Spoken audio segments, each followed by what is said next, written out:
SWJ computer education সেন্টারের পক্ষ থেকে আপনাদের সবাইকে জানাই আসন্ন দুর্গাপুজো উপলক্ষে অনেক অনেক শুভেচ্ছা অভিনন্দন। সবাই সুস্থ থাকুন, পুজো ভালো করে কাটান। তো আজকে যে আলোচনাটা করব সেটা হচ্ছে একটু অন্য ধরনের আলোচনা হতে চলেছে। মানে গতানুগতিক যে সমস্ত আলোচনা হয়ে এসছে বা প্রিভিয়াস ভিডিওগুলোতে যে সমস্ত জিনিসগুলোকে নিয়ে আমি আলোচনা করেছি, তার থেকে এই আলোচনাটা একটু আলাদা হতে যাচ্ছে। তো সবার কাছে একটা অনুরোধ করব, যারা যারা এই ভিডিওটা দেখছেন বা দেখবেন, আপনারা একটু প্লিজ স্কিপ না করে ভিডিওটাকে দেখুন। কারণ আপনারা যদি স্কিপ করে যান ভিডিওগুলো কিন্তু সাবজেক্টগুলো আপনারা বুঝতে পারবেন না, যার কারণে কিন্তু পরবর্তীকালে আপনার কাছে একটা ভুল মেসেজ যাবে এবং আপনাদের কিন্তু একটা অসুবিধায় পড়তে হবে। তো সবার কাছে একটা ভিডিও শুরুতে অনুরোধ যে আপনারা একটু ধৈর্য ধরে ভিডিওটাকে দেখুন, কারণ এখানে আমি আজকে যে সাবজেক্টটাকে নিয়ে আলোচনা করব সেটা হচ্ছে একটু অন্য ধরনের কিছু বিষয়বস্তু। তো ডাইরেক্টলি আমি আলোচনাতে চলে আসছি। ব্যাপারটা হচ্ছে যে একটা সমস্যা আমাদের সমাজে, আমাদের সোসাইটিতে শুধু আজকে থেকে নয়, বিগত প্রায় কয়েক দশক ধরে রয়েছে। সেই শিল্প বিপ্লবের সময় থেকেই প্রায় বলা যায় রয়েছে। সেটা হচ্ছে শ্রমিক এবং মালিক পক্ষের একটা সংঘর্ষ। দ্যাট মিনস আমি বলতে চাইছি এমপ্লয়ার আর এমপ্লয়ের মধ্যে একটা মতবিরোধ।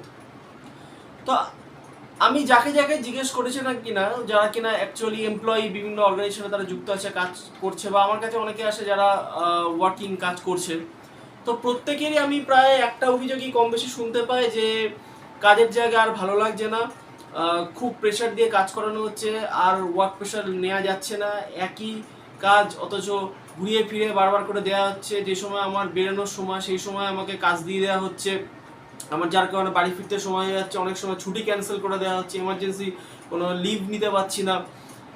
তারপরে হচ্ছে আমি যেই কাজটা করি হঠাৎ করে এসে সেই কাজটা চেঞ্জ করে দিয়ে অন্য একটা কাজ ধরিয়ে দেওয়া হচ্ছে, বা বলার সময় আমাকে এক বলা হচ্ছে, কাজ করানোর সময় একটা অন্য ধরনের কাজ করানো হচ্ছে যেটা কিনা আমার নলেজের বাইরে বা আমি ঠিক জানি না, বা আমার হয়তো সেই কাজটা অ্যাকচুয়ালি করা আমার কথা নয়।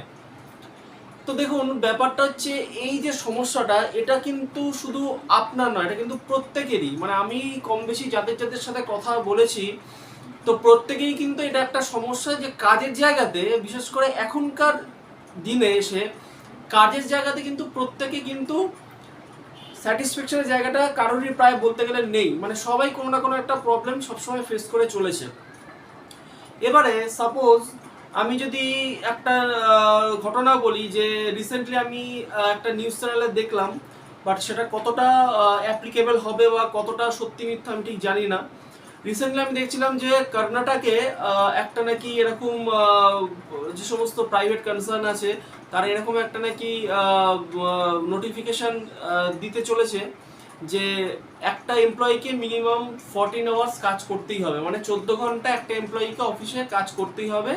এই 14 ঘন্টার মধ্যে হচ্ছে তার 13 ঘন্টা হচ্ছে টোটাল ওয়ার্কিং আওয়ার্স, আর 1 ঘন্টা হবে ওভারটাইম। তো আমি জাস্ট রিসেন্ট নিউজটা দেখেছি। এবার কতটা, যদিও এটা অ্যাপ্লিকেবল এখনো হয়নি, কারণ যতক্ষণ না গভর্নমেন্ট এটাকে অ্যাপ্রুভাল দেবে ততক্ষণ পর্যন্ত অ্যাপ্রুভাল হবে না। তো এটা একটা জাস্ট প্রপোজাল রাখা হয়েছে, কিন্তু সেটাকে নিয়ে এমপ্লয়িদের মধ্যে, যে কোনো সেক্টরের এমপ্লয়িদের মধ্যে, প্রাইভেট কনসার্নে যারা যারা আসেন তাদের মধ্যে কিন্তু একটা ক্ষোভ তৈরি হয়ে গেছে যে তারা এই ব্যাপারটাকে নিতে পারছেন না। দেখুন, অ্যাকচুয়ালি ব্যাপারটা হচ্ছে যে এই এমপ্লয়ের যে ব্যাপারটা, কারণ প্রত্যেক এমপ্লয়ার যারা আছেন তারা চান যে আমার সব কাজ যাতে একটা এমপ্লয়কে দিয়ে আমার উঠে যায়। ঠিক আমি অপর সাইডে যদি যাই, অপর দিকটা যদি দেখি, এমপ্লয় যে আছে সে চায় যে আমার অ্যাকচুয়ালি যেটুকু কাজ সেটুকু আমি কাজ করব, কাজ করার পরে আমি যদি মান্থলি স্যালারিটা যেটা আমার রয়েছে সেটা আমি ঠিকঠাক যাতে পাই, আমি একটা বছরে যাতে একটা ইনক্রিমেন্ট বা বোনাস টাইপের কিছু যদি পাই, এবং একটা যদি আমার কিছু সিকিউরিটি বা কিছু থাকে, তাহলে সেক্ষেত্রে আমার পক্ষে এটা করা সম্ভব। তো দেখুন, ব্যাপারটা এমনই একটা পরিস্থিতি, এটা কিন্তু মানে এমন না যে আজকে হট করে বললাম কালকে এটা সলভ হয়ে যাবে। কারণ হচ্ছে আমাদের বর্তমান পরিস্থিতি যা চলছে বা বর্তমান পরিস্থিতি যা রয়েছে, সেক্ষেত্রে কিন্তু কাজের জায়গাতে কাজ করাটা কিন্তু একটা এখনকার দিনে একটু ডিফিকাল্ট হয়ে যাচ্ছে। এই কারণেই, কারণ সবাই কিন্তু ধৈর্য নিয়ে কাজ করতে পারছে না, কোনো না কোনো জায়গায় তারা পেশেন্স হারিয়ে ফেলছে, বা ডিমোটিভেটেড হয়ে পড়ছে, বা এরম হতে পারছে তারা ফ্রাস্ট্রেটেড হয়ে পড়ছে। প্লাস স্যালারি ইস্যু তো একটা অবশ্যই রয়েছে। তো এবার আমি এটা আমি আবার বলছি, এটা কিন্তু আমার সম্পূর্ণ পার্সোনাল ওপিনিয়ন। এখানে কিন্তু আমি কোনো রকম কারোর দিকে হয়ে কথা বলছি না, এটা কিন্তু সম্পূর্ণ পার্সোনাল আমার ওপিনিয়ন। আমি কিন্তু অন ক্যামেরা আমি বলছি, এটা কিন্তু এমন না যে আমি কাউকে কোনো প্রতিপক্ষ হিসাবে আমি দেখছি, এরকম কোনো ব্যাপার নেই। আমি সম্পূর্ণ আমার পার্সোনাল ওপিনিয়ন যেটা, সেটা আমি দিচ্ছি। অ্যাকচুয়ালি ব্যাপারটা যেটা হচ্ছে সেটা কিন্তু বোথ সাইডে আমাদের দেখতে হবে। কারণ হচ্ছে একজন এমপ্লয়ার যিনি আছেন বা কোনো কোম্পানি, তাকেও যেমন এমপ্লয়ি সাইডটা দেখতে হবে, কারণ একটা এমপ্লয়ি কিন্তু ডিপেন্ড করছে সম্পূর্ণ তার ওপর। কারণ অনেক যে আমি দেখছি হঠাৎ করে উইদাউট এনি নোটিস বা উইদাউট এনি কোনো কিছু তাকে অফিস কোনো মেল ছাড়া, অফিসিয়াল কোনো মেল ছাড়া হট করে বলে দেওয়া হচ্ছে যে তুমি নেক্সট উইক থেকে আর এসো না। তো ব্যাপারটা হচ্ছে দেখুন, প্রত্যেকের ওপর ডিপেন্ডেন্ট। কারণ এখনকার দিনে যা অবস্থা, এখনকার দিনে কিন্তু হঠাৎ করে একটা চাকরি চলে গেলে নেক্সট একটা চাকরি পাওয়া কিন্তু খুব চ্যালেঞ্জিং ব্যাপার। তো সেক্ষেত্রে এটা আমার personal request to all the employer দুজনকে আমি বলছি যে বিশেষত যারা এমপ্লয়ার আপনারা রয়েছেন, যে আপনারা এই যে ডিসিশনটা হট করে নিয়ে নেন বা হঠাৎ করে যে মনে হয় যে না এমপ্লয়কে রাখবো না, একে সরিয়ে অন্য এমপ্লয়কে আমি কমে পেয়েছি বা আমার তাকে কম রেমুনারেশন দিতে হচ্ছে, আমি তাকে নিয়ে চলে আসবো, এই ব্যাপারটা মনে হয় আমার যে আপনারা যদি একটু এই জায়গাটাকে একটুখানি জিনিসটাকে যদি একটু রেকটিফাই করেন, তাহলে কিন্তু অনেকের ক্ষেত্রে সুবিধা হবে। কারণ প্রত্যেকের কিন্তু আর্থিক অবস্থা বা বাড়ির অবস্থা কিন্তু সমান নয়। অনেকে আছে যাদের একমাত্র ফ্যামিলির আর্নিং মেম্বার হয়তো সেই ছেলেটা বা সেই মেয়েটাই। তো সেক্ষেত্রে কিন্তু তার ক্ষেত্রে এটা একটা বিশাল কঠিন পরিস্থিতির সে কিন্তু শিকার হয়, এবং পরবর্তীকালে কিন্তু সে মানে খুব ভীষণভাবে ডিমোটিভেটেড এবং ফ্রাস্ট্রেটেড হয়ে পড়ে। তো আমার জাস্ট একটা অনুরোধ যে আপনারা যখনই কোনো হয়তো কোনো ডিসিশন নিচ্ছেন, অ্যাটলিস্ট সে এমপ্লয়ার বা এমপ্লয়ের, হ্যাঁ দেখুন কাজ করতে গেলে অবশ্যই ভুল হবে, প্রত্যেকেই ভুল করবে এবং প্রত্যেকে সব কিছু জেনে আসে না, সেটা আপনাদেরও বোঝা উচিত। প্রত্যেকে সব কিছু জেনে আসে না। আজকে সবাই যদি সবটা জেনে যেত, তাহলে পৃথিবী দুনিয়াটাই পাল্টে যেত। তো একটা, হ্যাঁ আমি এটাও মানছি যে এখন কিন্তু সেই আবার বসে 6 মাস 1 বছর ট্রেনিং দেওয়ার সময় নেই, এটা আমি একদম 100% এগ্রি করছি। তো সুতরাং আমি যেটুকু আবেদন রাখবো প্রত্যেকের কাছে বা বিশেষত এমপ্লয়ারদের কাছে, আমি যেটা রাখবো যে আপনারা ফাইনালি কোনো কিছু ডিসিশন নেওয়ার আগে আপনারা প্লিজ দয়া করে আপনারা যে এমপ্লয়ের এগেনস্টে সেটাকে ডিসিশনটাকে নিতে চাইছেন, সেই এমপ্লয়ারের সাথে একবার, এমপ্লয়ি হোক বা যে কোনো জায়গাতে হোক, আপনারা সেই এমপ্লয়ের সাথে একবার অন্তত ডিসকাস করুন, 1-to-1 মিটিংয়ে আসুন। কারণ হঠাৎ করে আপনাদের ডিসিশন যদি ফাইনাল হয়ে যায়, সেক্ষেত্রে কিন্তু সাফারারটা আপনারা হবেন না, কারণ আপনারা অল্টারনেট কাউকে না কাউকে ব্যাকআপ পেয়ে যাবেন, বাট সমস্যা পড়বে কিন্তু সেই এমপ্লয়িটা, তার ফ্যামিলিটা কি সমস্যায় পড়বে।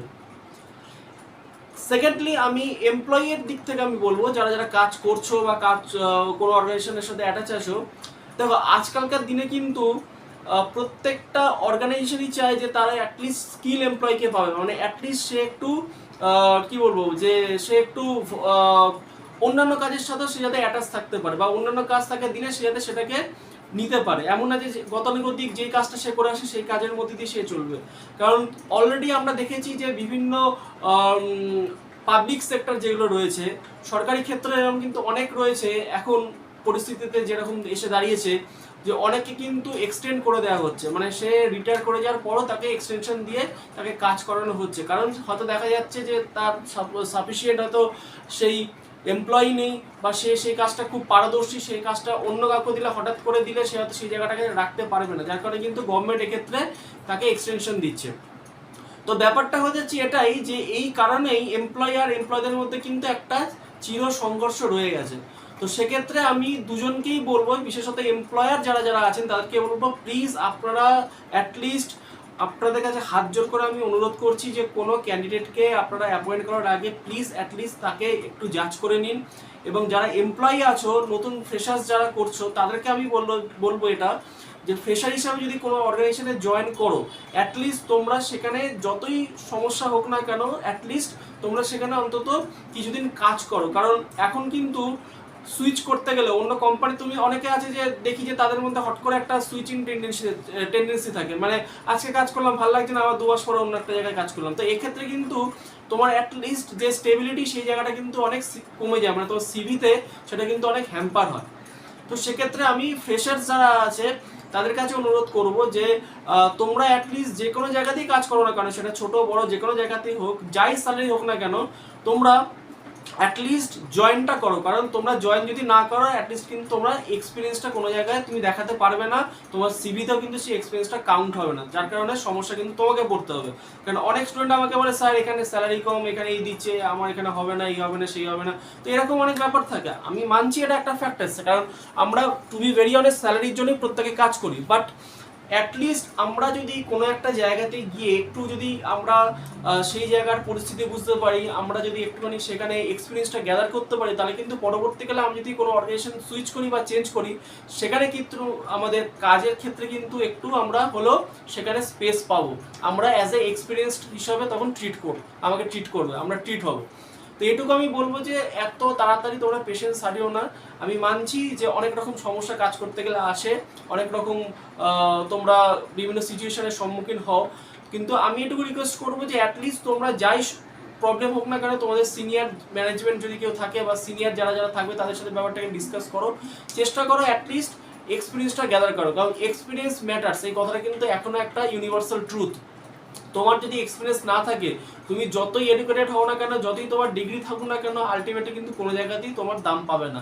আর সেকেন্ডলি আরেকটা হচ্ছে, যতক্ষণ না তুমি ফিল্ডে গিয়ে কাজ করছো ততক্ষণ পর্যন্ত কিন্তু তুমি অ্যাটলিস্ট ওয়াকিবল হবে না, বা তুমি কাজের পরিবেশটা মানে একটা জায়গায় কাজ করতে গেলে সেখানকার ওয়ার্ক এনভায়রনমেন্টটা কীরকম হয়, সেখানকার কালচার কীরকম হয়, এই জিনিসগুলো কিন্তু ঘরে বসে শেখা যাবে না, তোমাকে কিন্তু বেরোতে হবে, কাজও করতে হবে। তো সুতরাং আমি এমপ্লয়ির দিক থেকে অ্যাটলিস্ট এটুকু বলবো যে তোমরা ফ্রেশার হিসাবে যারা জয়েন করছো বা যেখানেই কাজ করছো না কেন, অ্যাটলিস্ট তোমরা যাই সিচুয়েশন আসুক না কেন, তোমরা সেই জায়গাটা একটু স্টেবল হও এবং একটু স্টেবিলিটিটা তোমরা দেখো, কারণ স্টেবিলিটি না থাকলে কিন্তু অন্য যে কোনো জায়গায় সুইচ করতে গেলে এখানে একটা স্টেবিলিটি ইস্যু হবে, এবং সেখানে তোমাকে প্রশ্ন করবে যে তুমি এখানে 2 মাস করে কেন ছেড়ে দিয়েছো, তোমার কি প্রবলেম। তো এক্ষেত্রে কিন্তু আমরা যদি দেখা যায় যে 2 মাস 3 মাস 4 মাস এরকমভাবে সিভিতে যদি পরপর আমরা দেখাতে যাই, তাহলে কিন্তু এক্ষেত্রে কোনো বড় যদি এমএনসিতে যাই বা যে কোনো জায়গাতে যাই, সেক্ষেত্রে কিন্তু আগে ওটাই ফোকাস করে। আর যারা কোনো অর্গানাইজেশন, তাদের উদ্দেশ্যে আমার এটাই বার্তা বা এটাই আমার অনুরোধ থাকবে যে আপনারা দয়া করে কোনো এমপ্লয়ির ক্ষেত্রে আপনারা হঠাৎ করে কোনো সিদ্ধান্ত নেবেন না, অ্যাটলিস্ট তার সাথে কথা বলুন, কোনো সমস্যা হলে তাকে সুযোগ দিন যাতে সে নিজেকে রেকটিফাই করতে পারে। ঠিক সিমিলারলি আমি এমপ্লয়ি যারা, তাদেরকেও বলবো যে যারা তোমরা কাজ করছো, তোমরাও কিন্তু দিনের সাথে যুগের সাথে আজকে কিন্তু আপডেটেড হতে হবে, তোমাদের নিজের নলেজকে কিন্তু গ্রো করতে হবে, কারণ আমরা যেটা শিখে এসেছি গতানুগতিক, আমি ওইটুকুই জানি, ওর বাইরে কিছু আমি জানি না, তাহলেও কিন্তু হবে না, কারণ আমাদের আজকের ডেটে দাঁড়িয়ে কিন্তু টেকনোলজি অনেক ফাস্ট হয়ে গেছে, তো সেক্ষেত্রে কিন্তু নিজেকেও কিন্তু অনেক গ্রো করতে হবে। তো এটাই আজকে বক্তব্য যে বোথ অফ ইউ, আমি সবার উদ্দেশ্যেই বলছি যে আপনারা নিজেদের মধ্যে একটা ডিসকাস করুন, কথা বলুন, কথা বলে নেওয়ার পরে তারপরে সে যদি চায় যে কাজ করবে, যদি না করতে চায় সেটা আলাদা, বাট হঠাৎ করে কিন্তু কোনো এমপ্লয়িকে প্লিজ আপনারা দয়া করে এইভাবে ফায়ার করবেন না, বা তাকে মানে মিসগাইড করবেন না, যাতে কিনা পরবর্তীকালে সেই গিয়ে কোনো রকম কোনো একটা জায়গায় গিয়ে তার সমস্যায় কাজ করতে সমস্যা হয় এবং তার ফ্যামিলিটা সাফার করে, তার চাকরিটা চলে যাওয়ার জন্য। কারণ এখনকার দিনে কিন্তু চাকরি পাওয়াটা খুব টাফ ব্যাপার, এবং চাকরিটা টিকিয়ে রাখার ক্ষেত্রেও কিন্তু সেটা এমপ্লয়িকে ডিপেন্ড করছে, সে কতটা জিনিসটা ঠান্ডা মাথায় সেটাকে সে হ্যান্ডেল করতে পারছে। তো এইটুকুই আজকে বলার ভিডিও ছিল, ছোট্ট ভিডিও, খুব একটা হয়তো বড় হবে না, জানি না কত মিনিটের ভিডিও হয়েছে, আমরা এক্স্যাক্টলি এখনো দেখিনি আমি। তো যেটাই হোক না কেন, আমি সবাইকে অনুরোধ করবো প্লিজ একটু ভিডিওটা মন দিয়ে দেখো।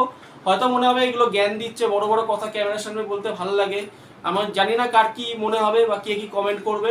তো যাই কমেন্ট করুক না কেন, আমি নেগেটিভ কোনো কমেন্টকে আমি মাথা ব্যথা করি না, নেগেটিভ কোনো কমেন্ট নিয়ে, বা সেগুলো আমার মনে করি না সেগুলো আমার জন্য খুব একটা কার্যকরী, আমি সেগুলোকে নিয়ে সেগুলোকে নিয়ে কোনো পাত্তাই দিই না, পরিষ্কার বাংলা কথা যেটাকে বলে পাত্তা দিই না। তো আমি সবার উদ্দেশ্যে এটাকে বললাম, ভিডিওটাকে একটু প্লিজ দেখুন, কারণ আমার মনে হয় এই ভিডিওটা অনেককে একটু হলেও মোটিভেট করবে। আমি চেষ্টা করেছি যতটা আমার দিক থেকে বলা, কারণ এর বেশি করলে ভিডিওটা অনেক লং হয়ে যাবে, তখন আলটিমেটলি কেউ ভিডিওটা দেখবে না। তো এটুকুই বলার, দেখা হচ্ছে নতুন একটা ভিডিও নিয়ে। সবাই ভালো থাকবেন, সুস্থ থাকবেন, নমস্কার।